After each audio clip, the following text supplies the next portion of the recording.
बिस्मिल्लाहिर्रहमानिर्रहीम। अस्सलामुअलैकुम।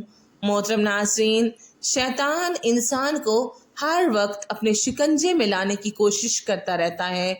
जब शैतान बंदे पर हावी हो जाता है तो उस बंदे के जहन में मुख्तलिफ किस्म के वसवसे पैदा करता है। वो हर तरह से इंसान के दिलो दिमाग में ऐसे ख्यालात पैदा करता रहता है कि इंसान को अल्लाह ताला की राह पर चलने से दूर कर दे।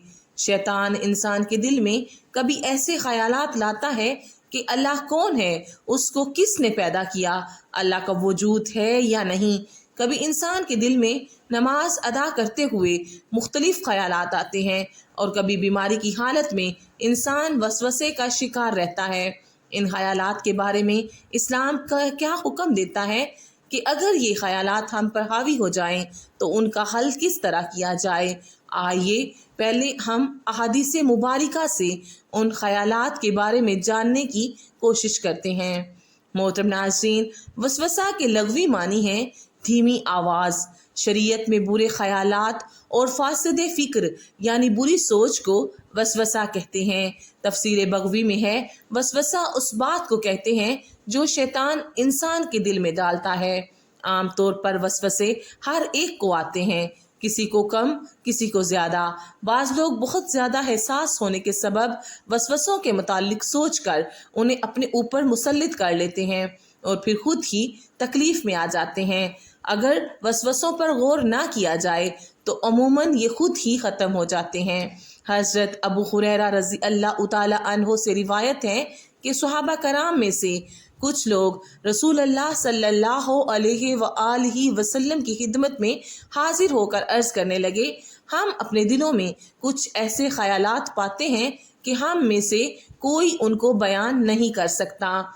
आप सल्लल्लाहु अलैहि वसल्लम ने फरमाया, क्या वाकई तुम उसी तरह पाते हो, यानी उन ख्यालात को गुनाह समझते हो? सहाबा ने अर्ज़ किया, जी हाँ। तो रसूल अल्लाह सल्लल्लाहु अलैहि वसल्लम ने फरमाया, ये तो वाज़िया ईमान है। मुहद्दिसीन कराम इस हदीस की वजाहत कुछ इस तरह करते हैं कि सहाबा के इस जुमले यानी हम अपने दिलों में कुछ ऐसे ख्यालात पाते हैं कि हम में से कोई उनको बयान नहीं कर सकता का मतलब ये है कि हम अपने दिलों में बुरी चीज़ें पाते हैं। मसलन अल्लाह को किसने पैदा किया और वो कैसा है और किस चीज़ से है, और इस तरह की और चीज़ें कि जिनका बयान करना भी मुश्किल है, इसलिए कि हमें मालूम है कि ये कभी बातें हैं और उनमें से कोई भी चीज़ ऐसी नहीं है कि हम उस पर एतकाद रखें, बल्कि हम जानते हैं अल्लाह कदीम है, अज़ल से है, हर चीज़ का खालिक है, मखलूक नहीं है। तो ऐसे ख्यालात जो हमारे दिल में आते हैं उनका क्या हुक्म है? तो आप सल्लल्लाहु अलैहि वसल्लम ने ये जवाब दिया कि ये तो सरई ईमान है, इसलिए तुम इस वसवसा को दिल में पाने के बाद छिड़क देते हो और उसको बुरा समझते हो, तो ये तुम्हारे ईमान की इलामत है। लिहाजा इन ख्यालात और वसवसों से परेशान ना हों और उनका इलाज ये है कि उनकी तरफ बिल्कुल ध्यान ना दिया जाए। बाज़ उलमा ने वसवसों में मुब्तला अशख़ास की तसल्ली और तस्कीन के लिए कहा है कि जिस तरह चोर उस घर में जाता है जहाँ कुछ मालो मता होता है, उसी तरह जिस दिल में ईमान होता है शैतान वहाँ आकर वसवसे डालता है। मुसलमान जिस कदर रब्बुल आलमीन की अताहत में आगे बढ़ता है, उसी कदर शैतान की मुखालिफत व अदावत भी बढ़ जाती है और वो हमा इकसाम यानी तरह तरह के मकरो फरेब और धोखे के जाल बिछाता चला जाता है और उसको अल्लाह की इबादत और उसके प्यारे रसूल सल्लल्लाहु अलैहि वसल्लम की सुन्नत से रोकने की भी भरपूर कोशिश करता है और तरह तरह के वसवसे दिलाकर गंदे ख्यालात जहन में लाकर परेशान करता रहता है। यहाँ तक कि बसा औकात जहालत की बिना पर आदमी उसके उन वसवसों का शिकार होकर नेकी और भलाई के काम से रुक जाता है और यूं शैतान अपने मकसद में कामयाब हो जाता है।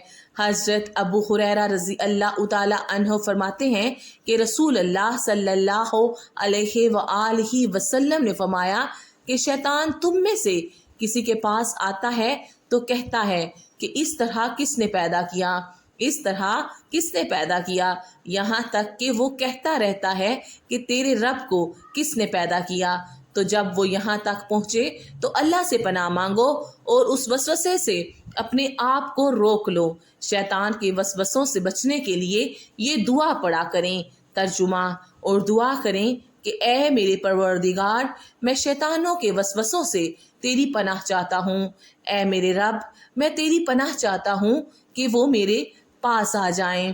قرآن پاک کی سورۃ المومنون کی آیت نمبر 97 اور 98 اور اس کے ساتھ ساتھ سورہ بقرہ کی آخری 2 آیات صبح و شام پڑھا کریں اور اعوذ باللہ من الشیطان الرجیم کا ورد کیا کریں تاکہ شیطان کے وسوسوں سے محفوظ رہ سکیں۔